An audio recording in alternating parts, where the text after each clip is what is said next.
आकाशवाणी भोपाल से प्रस्तुत है उमरिया जिले की चिट्ठी। आलेख अरुण त्रिपाठी, वाचन स्वर दीपा सिंह। उमरिया में प्रदेश के उप मुख्यमंत्री राजेंद्र शुक्ल ने सागरेश्वर नाथ मंदिर में रुद्राभिषेक कर पूजा अर्चना की।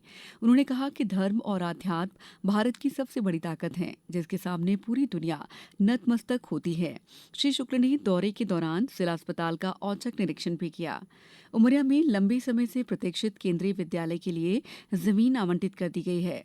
डबरौहा गांव में स्थित शासकीय भूमि में से 2 हेक्टेयर जमीन स्कूल भवन, खेल मैदान और अन्य सुविधाओं के लिए दी गई है।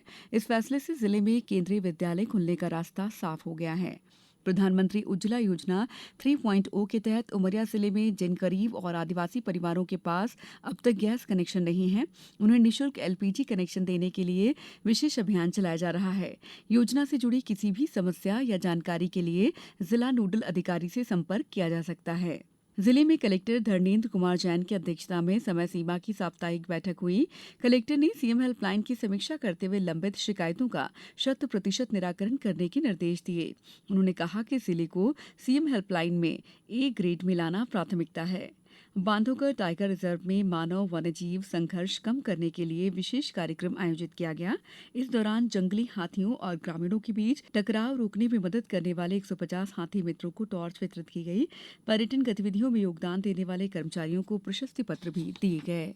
बांधवगढ़ टाइगर रिजर्व में अखिल भारतीय बाघ गणना 2026 का कार्य लगभग पूरा हो चुका है।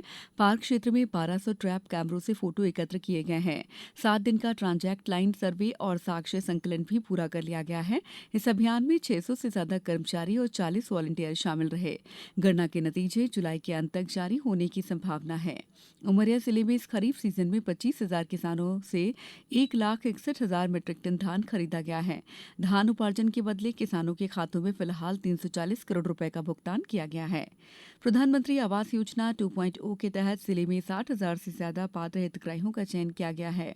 अब तक 9,000 से अधिक लोगों को आवास का लाभ मिल चुका है।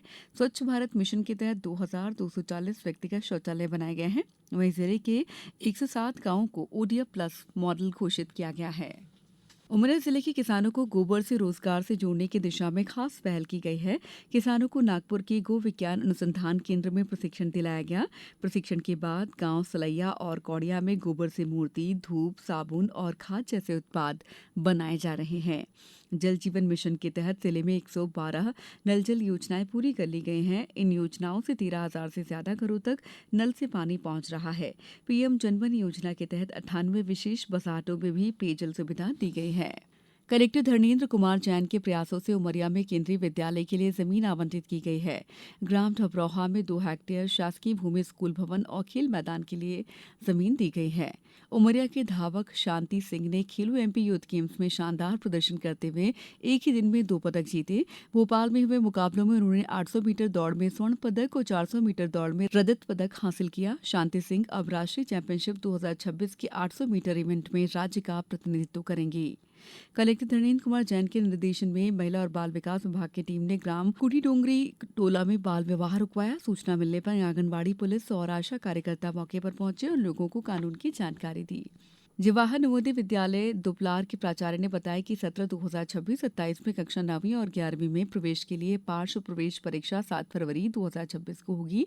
ये परीक्षा सुबह 10 बजे से आयोजित की जाएगी। अभ्यर्थी नवोदय विद्यालय समिति की आधिकारिक वेबसाइट से प्रवेश पत्र डाउनलोड कर सकते हैं। उमरिया जिले में सरकारी योजनाएं लोगों की जिंदगी बदलने का काम कर रही हैं। मुख्यमंत्री तीर्थदर्शन योजना से वरिष्ठ नागरिकों को पहली बार द्वारका, सोमनाथ जैसे तीर्थों की यात्रा का मौका मिला। वहीं ग्रामीण आजीविका मिशन से जुड़कर संगीता महारा और सुनीता केवट जैसी महिलाएं अब खुद का काम कर रही हैं। हर महीने अच्छी कमाई कर रही हैं और परिवार को संभाल रही हैं। इसी तरह प्रधानमंत्री रोजगार सृजन कार्यक्रम से भावेश गुप्ता ने उद्योग शुरू कर न सिर्फ खुद की आय बढ़ाई, बल्कि 15 लोगों को रोजगार भी दिलाया। जिले की चिट्ठी समाप्त हुई।